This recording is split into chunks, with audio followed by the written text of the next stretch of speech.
negative reactions and question my self-worth, causing distraction. Those stories rattling in my mind.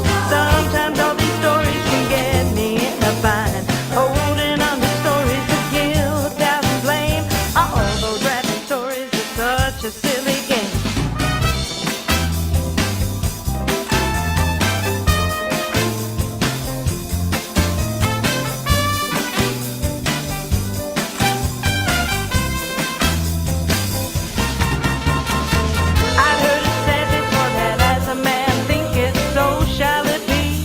I found my freedom ticket. It's up to me to co-create my dream, and the more happy thoughts I keep, the more my life seems. Stories rattling in my mind, getting rid of crazy stories that keep me small in mind, letting go of the stories of guilt, doubt, and blame. I'm done with sorry stories and playing mind games.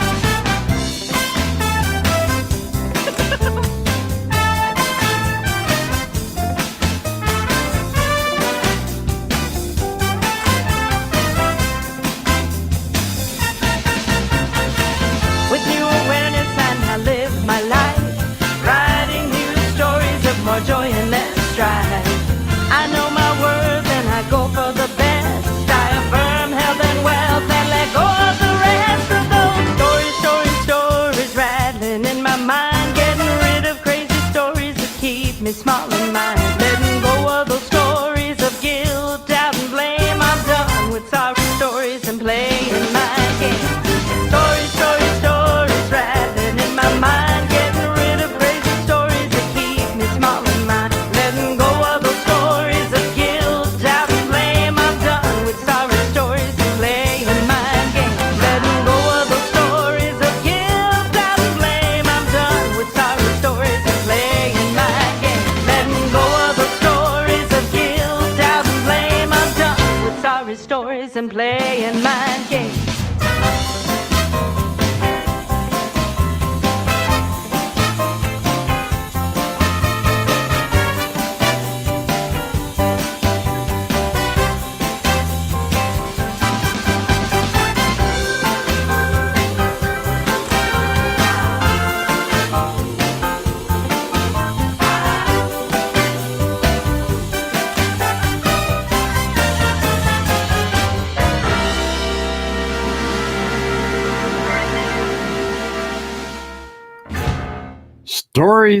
Stories. We're going to be talking about stories today, but I want to start by welcoming you to the Center for Spiritual Living Midtown, broadcasting from Midtown with people involved with us from all over the world.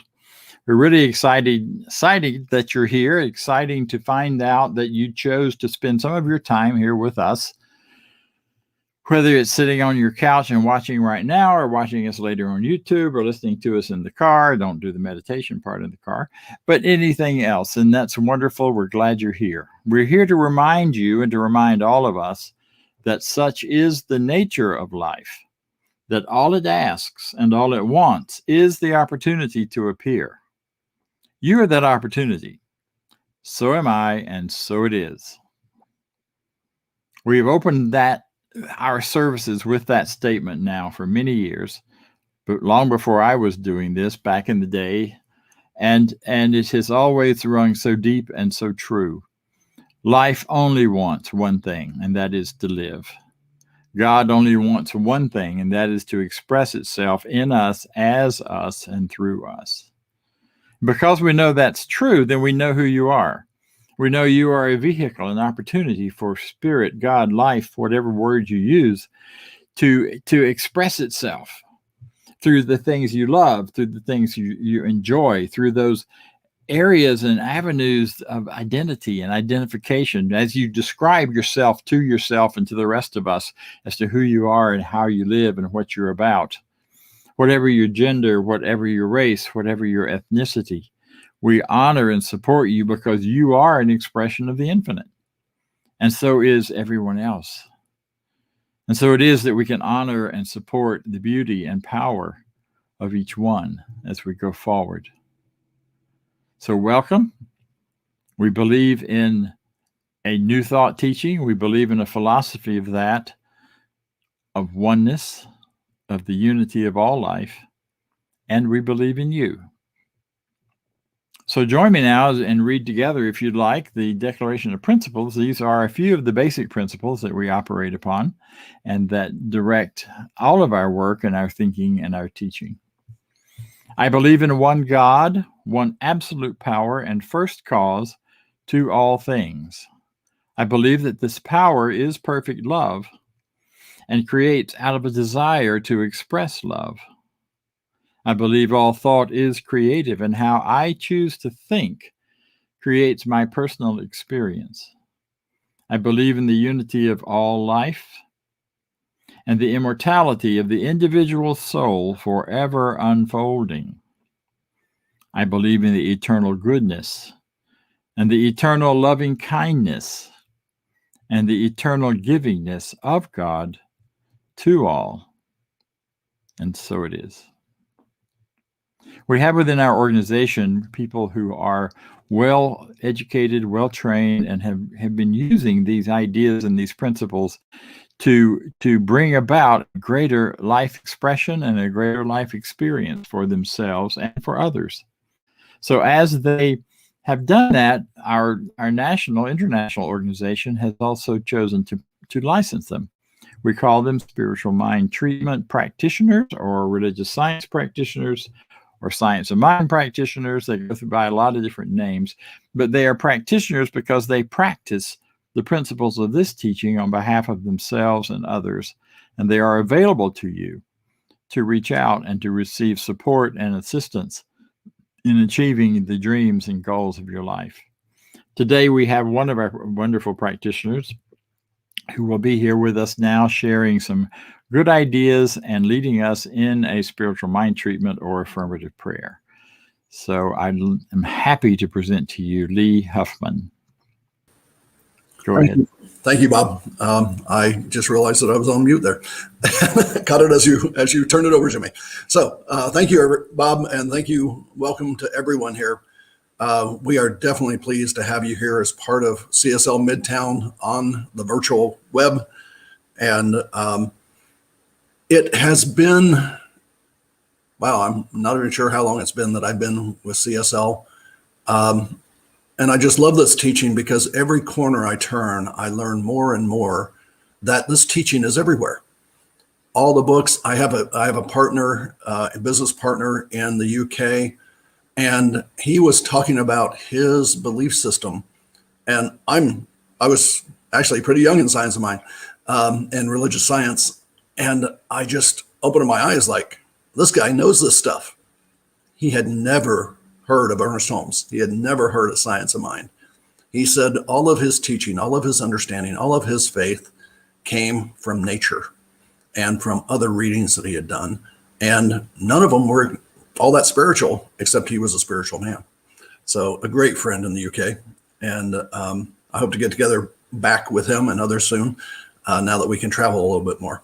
So the reading, like I said, you find this everywhere. And one of the books that we had as we were coming on as practitioners going through our training, which is about a 4-year program, was The 4 Agreements, which I can't get in focus here, by Don Miguel Ruiz. And I won't go through all 4 agreements, but I will touch on the first one, and then I'll talk about the second one. And the first one is be impeccable with your word. And the reason I always like to talk about that is because we need to be impeccable with our word with ourselves. We need to be impeccable with our word with God, because the universe cannot give us something if we aren't clear as to what we desire and what we want. And the second one, let's be impeccable with our word. Be impeccable with what you desire from the universe. When you pray, when you have spiritual mind treatment, be clear, because the universe will just say yes to everything. And sometimes the things that we fear and the things that we love and the things that we desire cancel each other out. And we end up right here where we're at. And so I've found more and more every year that this teaching is solid in that. So I welcome everyone. So that's number one. The second one is don't take anything personally. And the reason that this one is here, I believe, is because if we take things personally, if we take what other people say, then it confuses us. We believe their crap, excuse me, and we end up taking it in, and it becomes part of our truth. And the universe says, okay, I'll give you more. So this is what Don Miguel Ruiz says. I'm on page 56. If you have the book sometime, then don't take anything personally, because by taking things personally, you set yourself up to suffer. You set yourself up to suffer for nothing. Humans are addicted to suffering at different levels and to different degrees. We support each other in maintaining these addictions. Skipping on down to the bottom of the page. Even if others lie to you, it is okay, because in that support, people lie to each other. They are lying to you because they are afraid. Then to the bottom of the next page. When you make a strong habit not to take anything personally, you avoid many upsets in your life. Your anger, your jealousy, your envy will disappear. And even your sadness will simply disappear if you don't think things. If you can make the second agreement a habit, you will find that nothing can put you back into hell. There is a huge amount of freedom that comes to you when you do not take things personally. The whole world can gossip about you, and if you do not take things personally, you're immune. Someone can intentionally send emotional poison to you, and if you don't take it personally, you will not eat it. When you don't take emotional poison, it becomes even worse in the sender, but not in you. You can see how important this agreement is. Taking nothing personally helps you break many habits, routines, and that can trap you in the dream of hell and cause needless suffering. Just practicing the second agreement, you begin to break dozens of teeny tiny agreements that cause you to suffer. And if you practice the first two agreements, being impeccable with your word and not taking things personally, you will break 75% of the tiny, teeny agreements that keep you trapped in hell. So write this agreement on paper and put it onto your refrigerator to remind you all the time, do not take anything personally. I've taken so much personally in my life, and that's why I love the talk that Bob's going to give, because it's about clearing out this crap in my mind and giving me the freedom to live the life that is intended for me, that I desire and deserve. Spiritual mind treatment, as Bob indicated, is unaffirmative prayer. It is what we do to help ourselves and get our minds right. And as a practitioner, when I'm treating for other people, I will treat just like I'm about to treat. I will say it in my own, because I can't treat somebody else's mind. They have to do it themselves. But I'll give a guidance with the words that I use to what I believe, what I feel, how I treat my mind for them, and the understanding of them. And they can take whatever resonates with them. And if it doesn't resonate with them, they can go on and just let it go. So I ask you to do the same thing.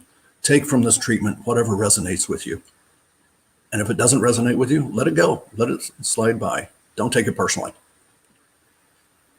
I hadn't thought about that. Don't take it personally. So let's relax a bit. Get our feet on the ground, or lay back, or whatever you're doing in this environment that we're in. And know this with me, if you will. There is one God, one source, one creator. This source is love, and it creates out of the desire to express love, as we say in our statement of faith. I am one with God. I am one with source, because everything in the universe comes from God. My thought creates the world that I live in. Therefore, I choose to think about what I desire, not about things I do not desire. I am impeccable with my word. I think of love, freedom, prosperity, of the abundance that is mine, of everything that I desire and deserve. Nothing can block my getting what I desire and deserve. Not the news, not the internet, not well-meaning friends, not my background or my fears. I am love. I am freedom. I am prosperity. I am abundance. I am all that I desire right here and right now. This is all that I need to know. I release these words into the universe knowing that this is my truth, and this is the truth that will help set me free. And together we say, and so it is.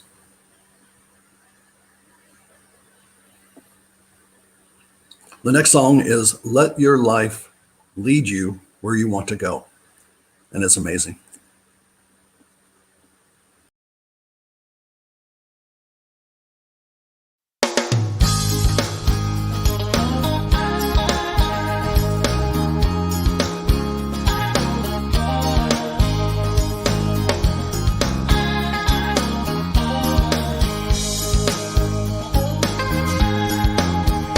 Every once in a while, I start losing my smile, and I say to myself, what's the deal? What exactly is the point? Getting all out of joint, not liking the way that I feel. Maybe I believe that it's all up to me, at the helm of this boat all alone, till some stormy detail takes the wind from my sail to remind me what I've always known. Relax and let the river flow. Let your life teach you what you need to know. Let your life lead you where you need to go. Let your life teach you what you need to know. Let your life lead you where you need to go.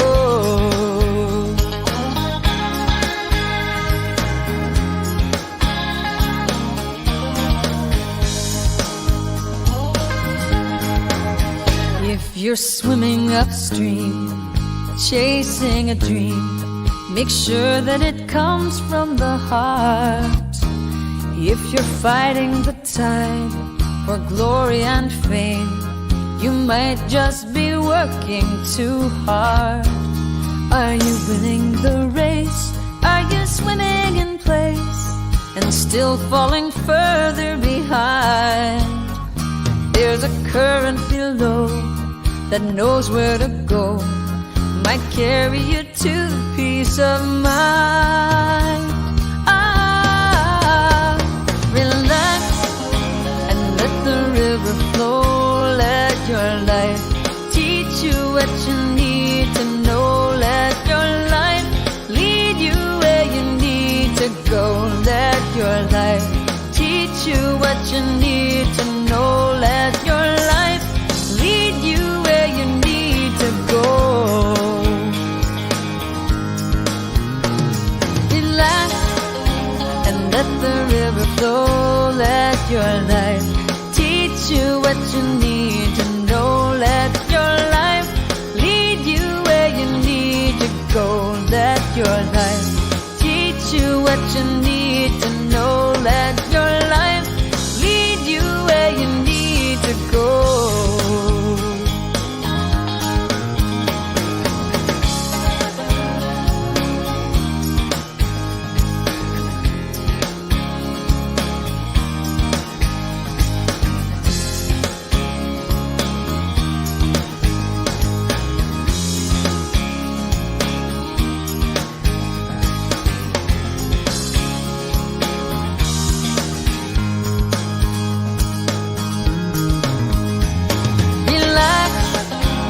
Let the river flow. Let your life teach you what you need to know. Let your life lead you where you need to go. Let your life teach you what you need to know. Let your life lead you where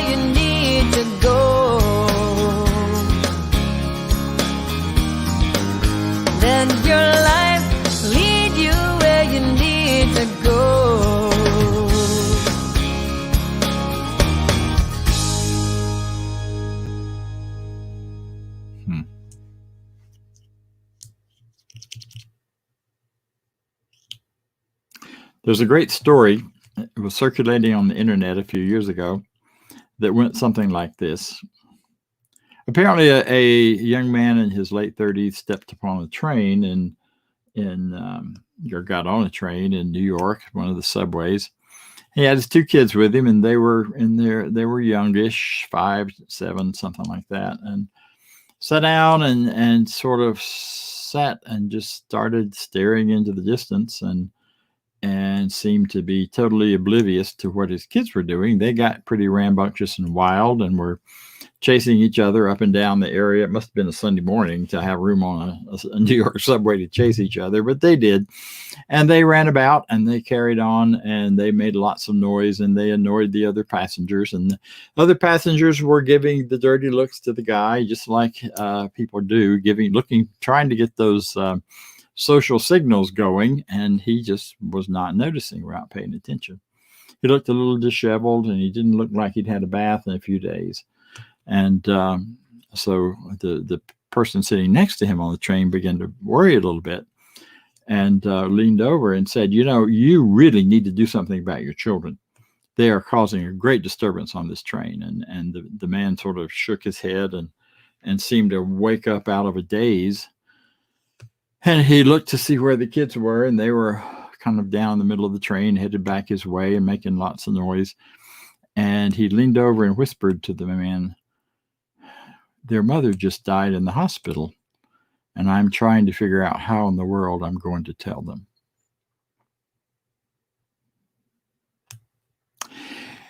And I know, because you're human and I'm human, that we have all been in situations where we made up stories in our heads about what was happening around us, only to discover shortly that it was the total opposite, perhaps, of what we thought. See, that's what our minds are programmed for. That's what our minds are designed to do, especially when we're operating in consciousness at the level, that first level of consciousness, which is about survival, which is about living in the present moment in the physical world. Our mind is constantly at work, filling in the blanks and answering questions. I considered giving you guys about 30 seconds of silence at the beginning of my talk,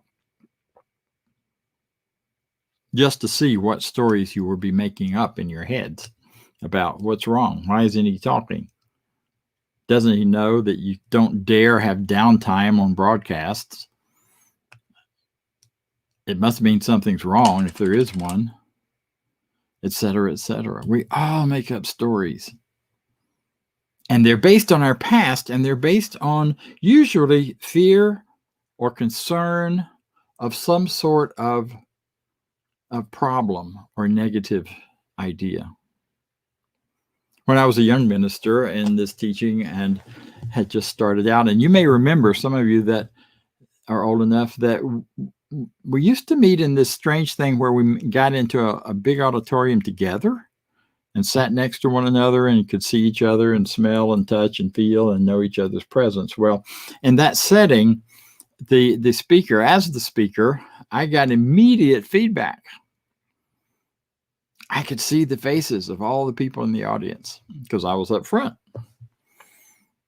And there would always be a few people. The more I talked, the more they scowled.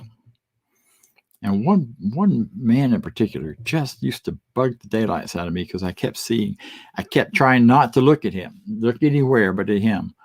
But I still found myself checking him out to see if I had made him smile, or see if he'd gotten the joke, or see if he was seemingly paying attention. And he would always be seemingly paying attention and always be scowling.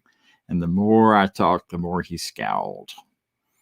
And I thought, oh, okay, this guy does not like me. I do not want him on my board. I don't know who he is, but I need to make sure, and I went through all this crazy stuff in my head. And then finally, one day, as he was leaving the service, and as we were talking over coffee after the service, he said, I just want to tell you that I absolutely love and adore your talks. And what I like about them is they really make me stop and think about and measure what you're saying against my own thought and my own ideas and the stuff going on in my head. And I get really deep into that. And as he's talking, he's scowling more and more about this. And it clicked. When he concentrates, he scowls.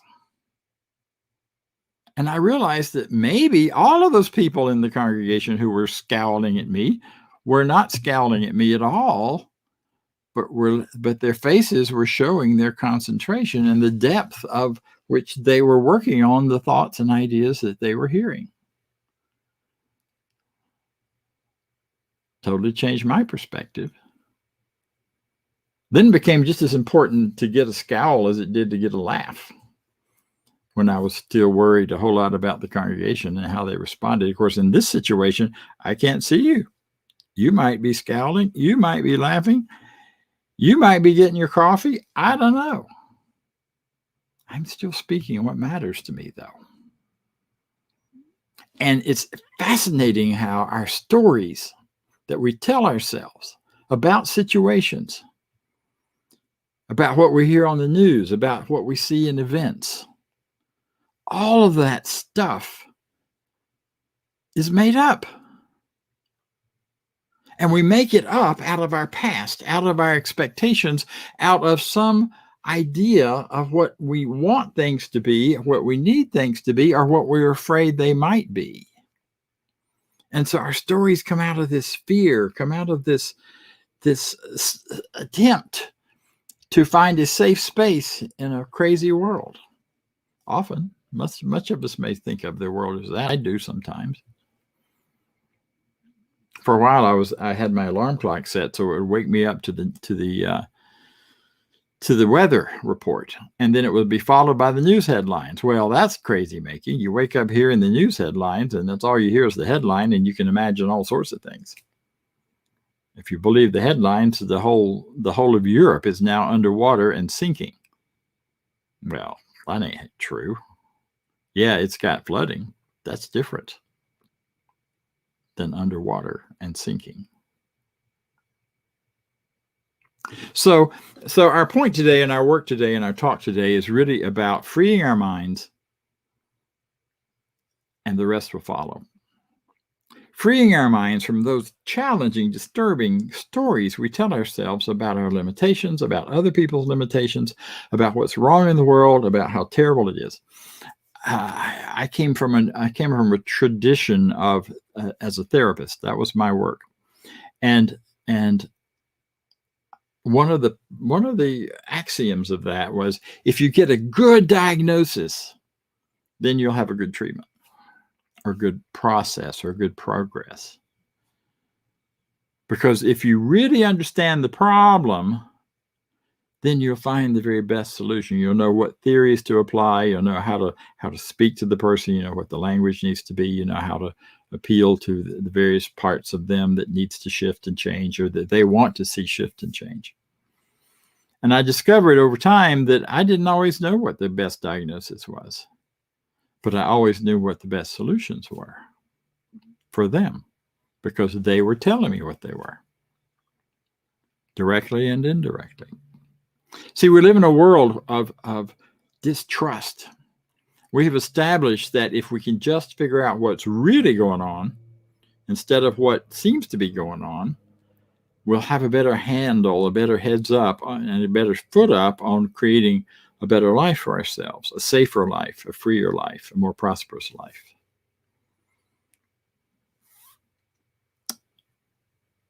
And so we have this idea we need to free our minds. And it's true. It's a correct idea as far as it goes. So we do need to free our minds. We need to free our minds from those stories that we're constantly telling ourselves about how bad it all is. And how it's interesting, if once you get that kind of roll going, every kind of collection of facts will lead you to continue to support that idea that life's awful and it's terrible and things are horrible and you're dumb, and whatever other messages and stories you're telling yourself about yourself. I'm not smart enough. I'm too fat. I'm too stupid. I'm not born in the right time. And then I'm this, I'm that, I'm the other. And the rest of the world just... And the more we tell ourselves the stories, the more we find evidence on the outside to support it. We need to free ourselves of that. We need to free ourselves of prejudice, of the prejudices we have towards ourselves, towards other people. just based on the color of their skin or the things they say or the way they talk or whether they walk funny or their preferences or anything else about them. We need to free ourselves from fear. We need to free our minds from fear. Our mind is a fear-generated process. As soon as fear kicks in, the mind goes to work to find solutions, to find ways around it, to find ways to protect us. That's its job, especially at the ego level, at the consciousness level 1. That is its job. And it does it very well. And mind does it really well sometimes. Too well. We need to free ourselves of that.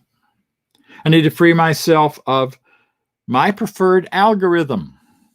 Did you know you have a preferred algorithm? If you've ever clicked on any of your social media on the thing you prefer, and you do that by what you choose to watch, and you do that by the things you hit like on, and every time you do, there are some very sophisticated systems, both computer and people, who look at that and from that decide what else to share with you that will match what you like. And we've fallen into a world where we're often only listening to our algorithm, what our algorithm tells us. If you're a Democrat and a liberal, you only listen to the Democrat liberal news reports. And if you see the other stuff, it just makes you mad. The same thing if you're a Republican and if you're a Trump supporter and if you're a person in that mindset, then you are looking to news media and social media and other people who agree with you. And then they continue to agree and we continue to build a stronger belief system around that stuff. And it's a closed system and it doesn't allow any comparison or conversation with the other algorithms. And it's quite sneaky the way it works. Or if we do click on the other group's algorithm or the other group's accounting of something, it's really to see how they did it wrong or what mistakes they made. And the longer this world continues to do that, and the stronger we build our own inner algorithm of what's true and what's not true, the further that gap of reaching across the aisle, whatever the aisle is, political, emotional, social, socioeconomic, all of those dividers, the harder it is to reach across and the further we have to reach. But reach we must.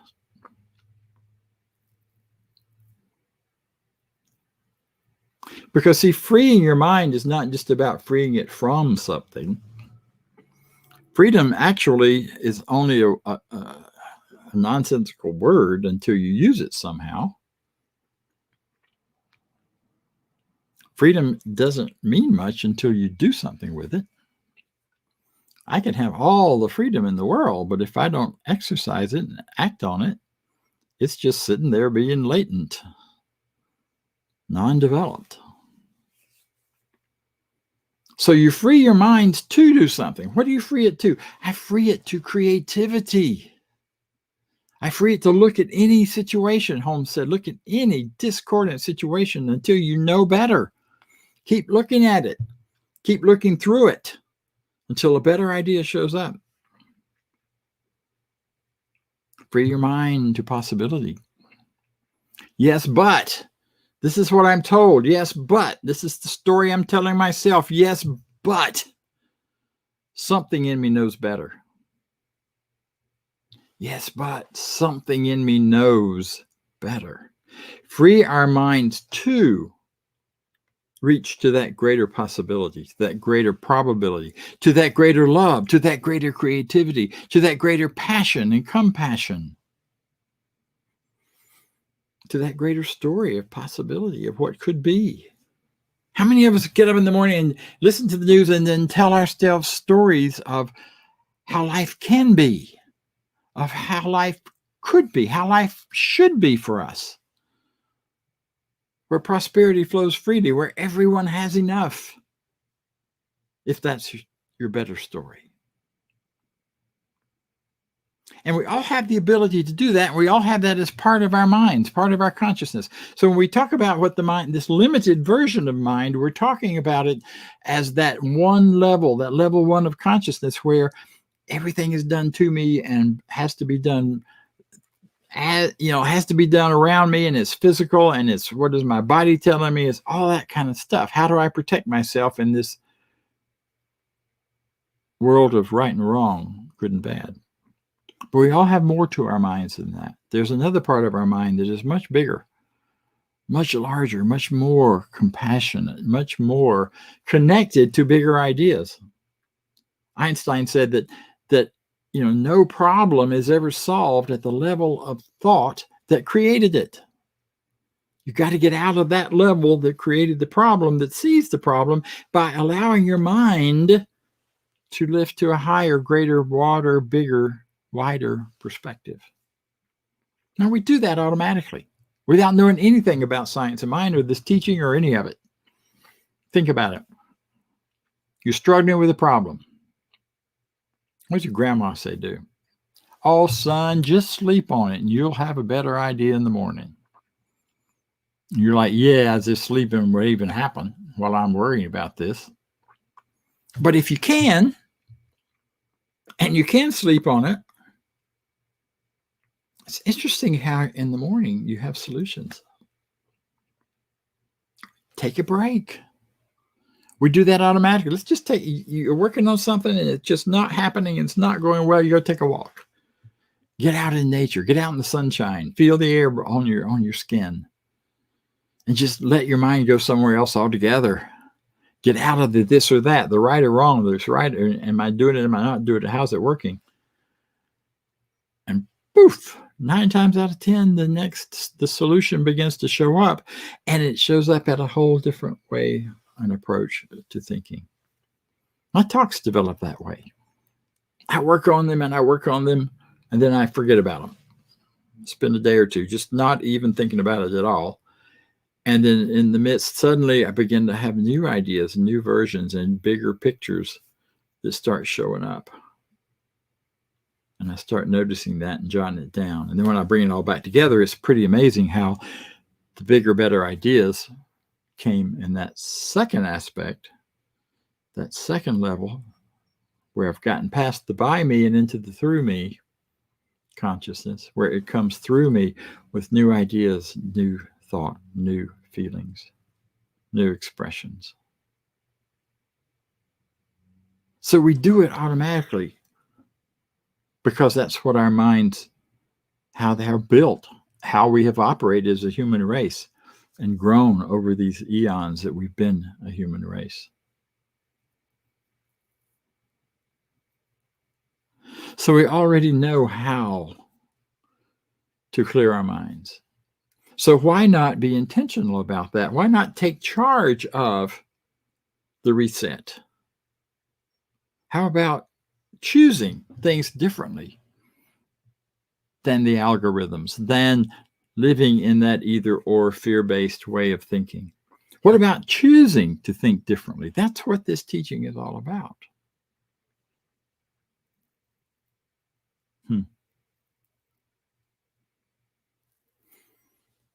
Emmett Fox, one of the early teachers in divine science,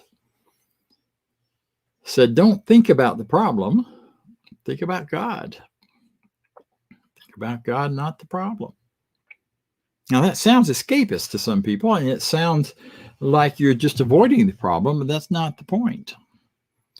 Because there's a whole lot of other stuff he says that leads up to that. And what he's leading to and what he's talking about is, rather than staying bogged down in trying to figure out the problem, think about all the attributes, all of the ideas and understandings of your best and highest and greatest idea of what ultimate reality is and ultimate power.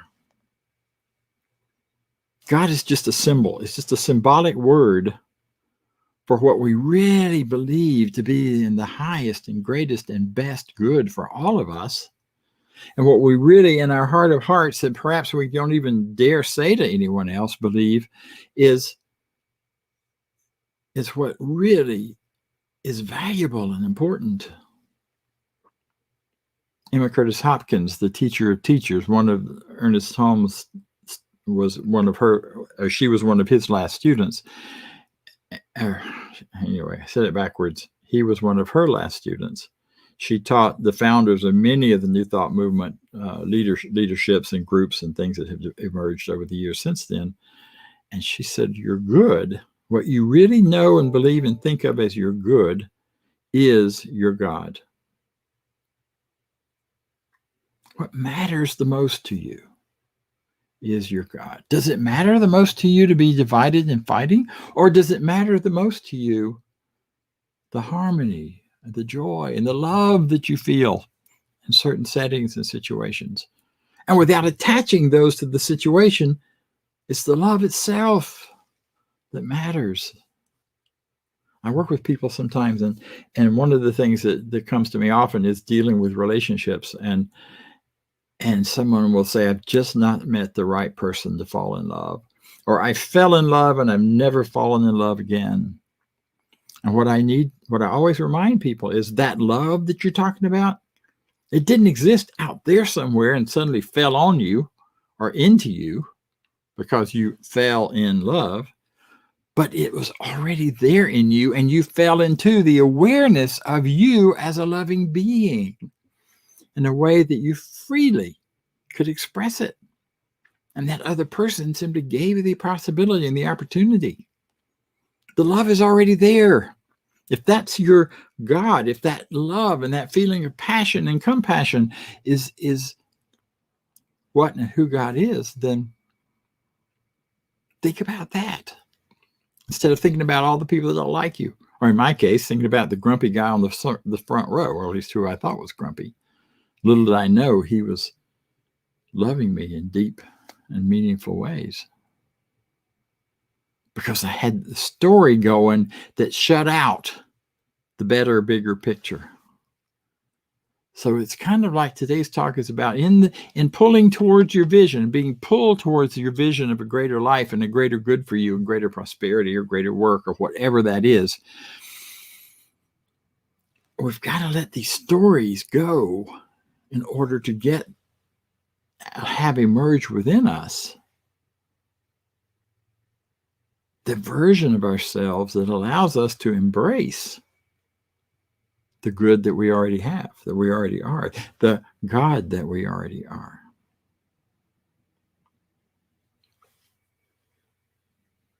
Ernest Holmes says this about it.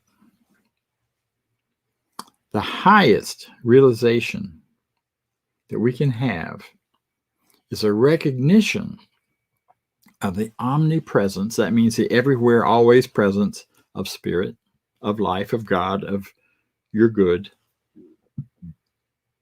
will set free greater possibilities in motion and will automatically provide a better concept of life. Automatically. You don't need to make it happen because it's already there. That's why in spiritual mind treatment, we release it. We know it's already there and already done and happening in mind, and it's just a matter of watching and excitedly waiting for that which we are desiring to show up, because we have come to believe that it is ours by right of consciousness. That's what treatment's all about. Well, part of what it's about. So we use spiritual mind treatment, and we use one of the powerful things about spiritual mind treatment. It uses this particular version of life in a very powerful and potent way, because we start with the mind reset. We start with God is, spirit is, life is, and we define to ourselves what is my greatest good according to my deepest, most powerful, and most honest understanding of it. If it is love, if God is love, then I have to be an expression of love. I am born of love. I am created as a result of love. However distorted you may have that as part of your story, it's still love and it's still there. I am created of love. Therefore, I am becoming love. I can be love. And love expresses as me in this way, whatever this way is for you. So that spiritual mind treatment or affirmative prayer becomes a great tool for freeing our minds and allowing the rest to follow. Spiritual mind treatment is a way to start with what is the highest and greatest good, to claim our unity with it, and in that unity decide and choose, how shall I express that infinite that is within me? Or how shall I allow it to express itself through me? And being pulled by our vision, one of the most powerful questions is always, what does spirit, life, God want to be as me right now? And that's not about giving up things that we don't want to give up. It's not about suffering. All of that stuff's gone out the window. This is about enjoy and freedom and power.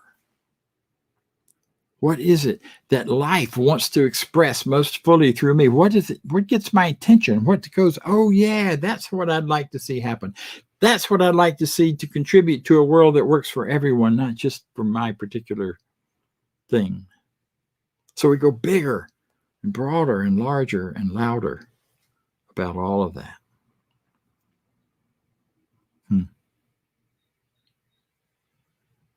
The omnipresence, just taking time to recognize it. Some of our earlier teachers used to say, if you get the first step of treatment right, that's all you need. The Spirit of God that is present everywhere is present in me right now. It is everywhere. It is all there is. It's the whole story. And all these things we see in the world that may seem to be about two-ness are really about people struggling to find that way to embody the oneness that is all. And if I can keep coming back to, there's a power within me, there's a power for good greater than I am, and I can use it, and it uses me. I'm open and receptive to the good that God is showing up as me.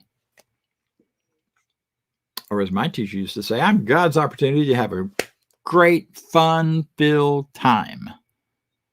God shows up as me in fun and joy and goodness that costs nobody anything.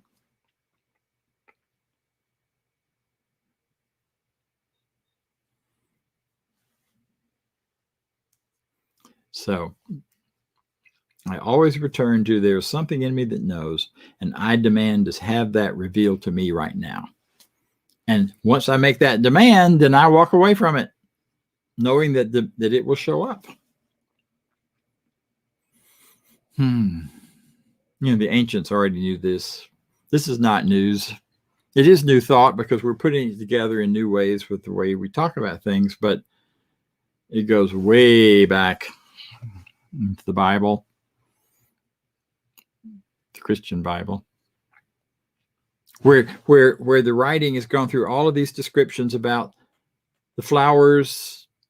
They don't worry about how they look. Now, I spent some time in front of the mirror today, and I'm sure you're grateful for that. Believe me, I am. However, we all do that. We worry about our clothing, our raiment, as they called it, the raiment. That's an old-fashioned word for clothes. They don't worry about that. They just grow and become who they are. Flowers and roses, and they don't worry about where the rain's going to come from. They just thrive when the rain's there and don't if it's not. So after all of this discussion about how trusting the universe, trusting life, trusting is all you need, it closes with this phrase: seek ye first the kingdom of heaven. And heaven is that state of consciousness in which the power of the one and the power of peace and the power of all the attributes we give to God are present, whether we use the God word or not. Seek ye first the kingdom of oneness, the kingdom of unity, the kingdom of life, or the queendom, And all of these other things will be added into you that you worry about. Think about God. Don't think about the question. And you don't even have to have the answer ahead of time, other than something in me knows, and God knows, life knows, spirit knows, the adventure of consciousness knows, my subjective mind knows, because my subjective unconscious mind is fully immersed in the mind that is God. So whatever level of that, you don't have to be particularly religious or believe in a God out there anyway. You certainly don't need to believe in a God out there for that to be true. That's what it means when we talk about walking by faith, not by sight. You look down, you walk by faith. To walk by sight, you look down, you see if there's a place to step, and you take the step. Walking by faith is you're looking where you're going and you're stepping out, knowing that as you fall forward onto your foot, you'll be supported. And then you take another step. We all walk in faith because we all walk by falling forward. It is our very nature to live this way. So I invite you to do so. You deserve it. Because you are absolutely wonderful. You are the expression of the infinite, being something unique. And so am I. And so it is. Thank you. And now, let's hear from Lee. Thank you, Bob. That was amazing. Some people think that we might coordinate some of these discussions, but we really don't do it that much. And I guess I want to share that because I didn't know what story Bob was going to open with, but when I mentioned my friend Tony, my partner in business in the UK, one of the things that connected me with him was a story that Bob just told. And so let's take a look at the abundance of prosperity and bring that up for us. And whoops, I just got out of line. This is supposed to be announcements. Sorry, I misled you. There we go. The announcements. The theme for July is Pulled by Vision. And so next Sunday will be Stayed by Bob Deen, and we will enjoy that. So join us on Zoom after the celebration for a discussion. It's quite amazing to have that discussion. And for those of you that are watching this on Facebook, you can see us live, or you can see us recorded later on. So check your email. There's an invitation for a social that's coming up on the 6th. And that is, I'm sorry, on the 25th. And that is for us to get together as a group. And please respond back to that. We're trying to get a head count as to how many people will be there. And that will be amazing. So we know that there is abundance all around us. So now we go to the one on abundance and prosperity. And I want to ask you to join me in this affirmation of prosperity. We give to this universe, and so the universe gives back to us. I live in the universe of abundance. I freely and joyfully give as I join in the divine flow. And all that I share with life returns to me, multiplied abundantly. And so it is. As you can see, you can give donations to our center at the website and just click on the donate button. And we appreciate that so much. Your contributions are definitely appreciated. Back to Bob.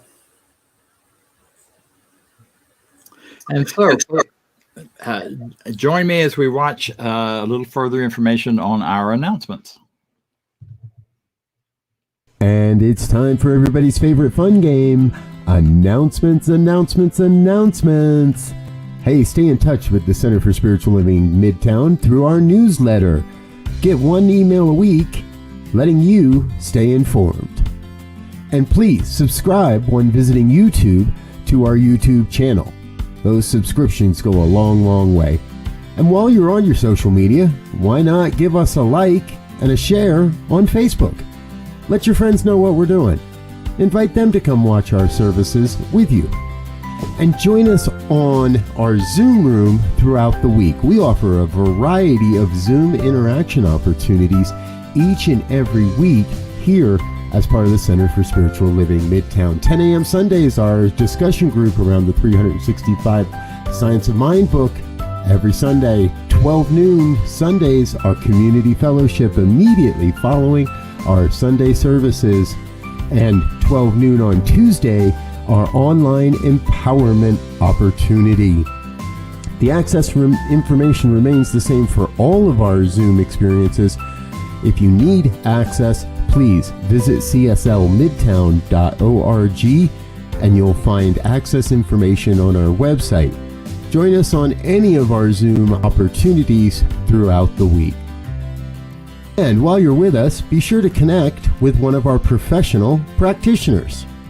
These are folks that are highly trained to support you along your spiritual journey. You can learn more on our website about our professional practitioners. Just head over to cslmidtown.org, click on About and Practitioners. Then you'll see their bios and a way to reach them and learn a little bit more about each of them. And please send us your prayer requests. Click on the Home tab and look for Affirmative Treatment Prayer Requests. Fill out the form, send it off, and get our professional practitioners praying for you each and every day. All right.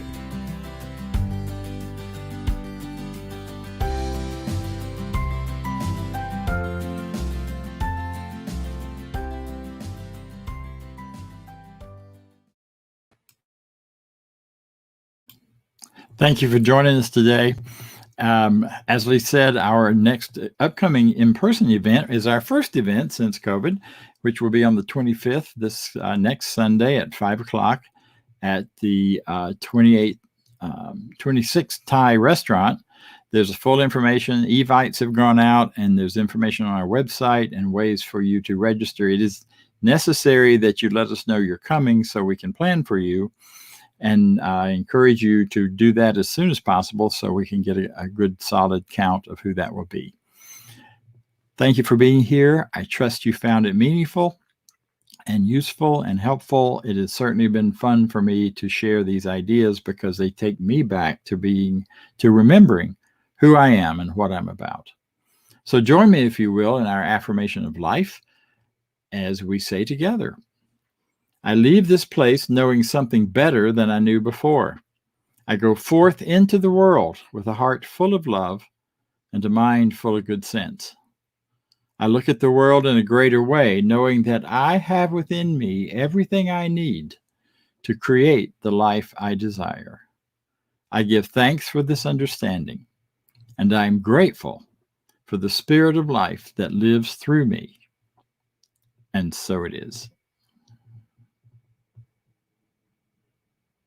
Thank you. See you next